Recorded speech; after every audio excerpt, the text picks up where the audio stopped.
This episode of Soldier Knows Best is brought to you by Gamefly. Hey, what's up guys, Soldier Knows Best here. About a week ago, Apple released Final Cut Pro 10 in the Mac App Store, and ever since then, there's been a rebellion against Apple and this new version of Final Cut, which is built from the ground up. There's been people who just absolutely love it, and then there's been a lot of people who just really hate it. And in this video, I'm just gonna tell you some of the reasons why that is, and also give you my personal opinion about whether this new version of Final Cut would be a good download for you. Now, the first thing that you hear people talking about is just the way it looks. Some people are calling this iMovie Pro because it looks almost exactly like the current version of iMovie. But I personally think that's a good thing because I think that's going to be good for a lot of people who are going to be upgrading from iMovie or just want to use a little bit more advanced application for video editing. I think it's going to be very easy for them to jump into it. You don't really need you're not going to really need a manual from the start to really go ahead and start dibbling and dabbling into things in this new version of Final Cut.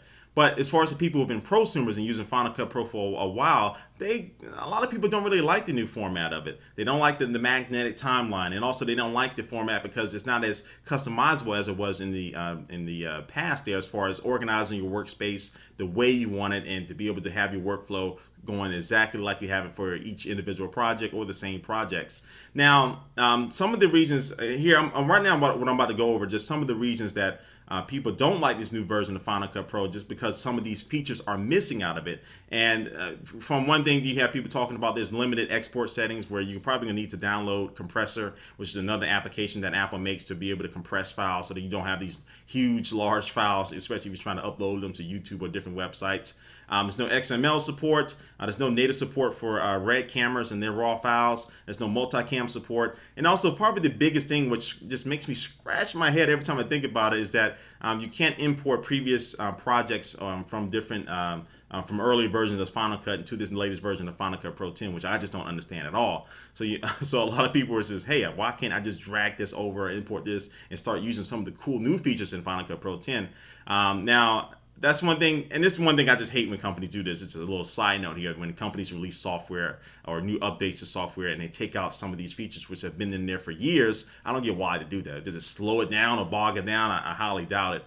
But anyway, Apple has came out and said, well, some of the developers, the lead developers on the Final Cut Pro, that came out and answered some of these questions and said that some of those features that I have named off and listed off there are going to be coming in a future update for Final Cut in the future, and some of them are probably they didn't really go into whether they're going to actually bring them back or not. So you're kind of going to be stuck out there if you're going to be missing some of these features. And also let me say this, that I'm not a heavy Final Cut Pro user at all. I mean, I've used Final Cut Express, I've used iMovie, ScreenFlow, and other applications like that over the past few years for my videos.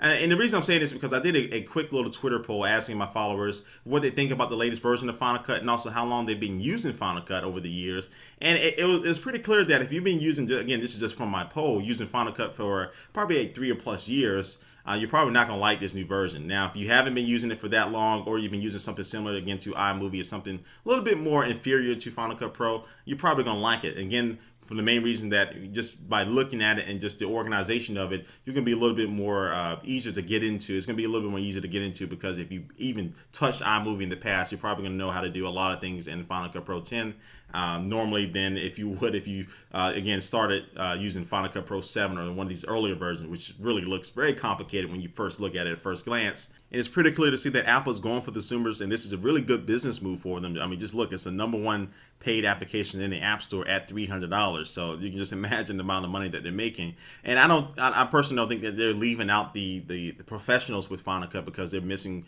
those features that I ran off a little bit earlier. But I think that Apple majority of their focus is making this an application that anybody can be able to pick up and use for the most part and be able to really make some really good professional content and really have a lot of power at their hands. All right, so this brings me to my overall conclusion about whether you should download this latest version of Final Cut or not. And I would personally say that unless you just absolutely need it, which I don't think a lot of people out there need this, because it's not really a lot of slam dunk features in this new version of Final Cut. It's just going to be like, hey, I can make a better movie than you now because I have this software, because I have the latest version of Final Cut. You have Final Cut Pro 7 or before.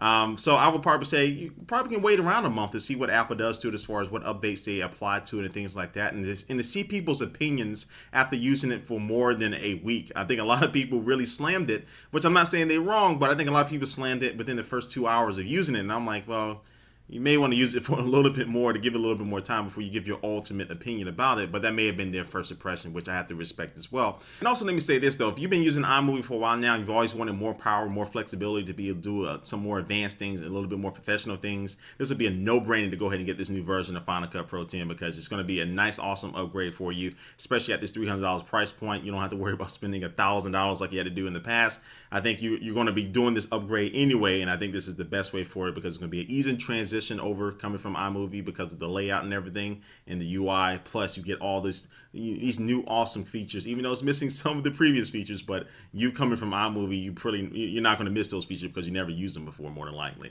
So anyway, guys, before we head out of here, this video almost coming to the end. It's going to take one last look at the sponsor of this video, and that is GameFly.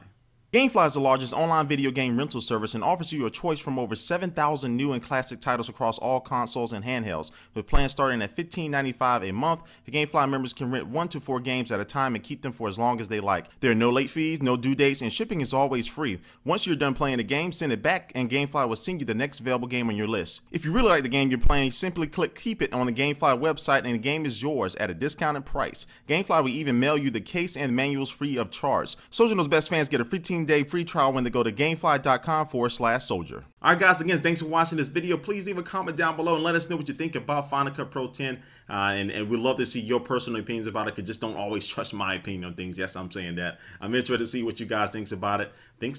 That's not proper English, but think about it. Again, thanks for watching, guys. Until next time, I will catch you later. Peace.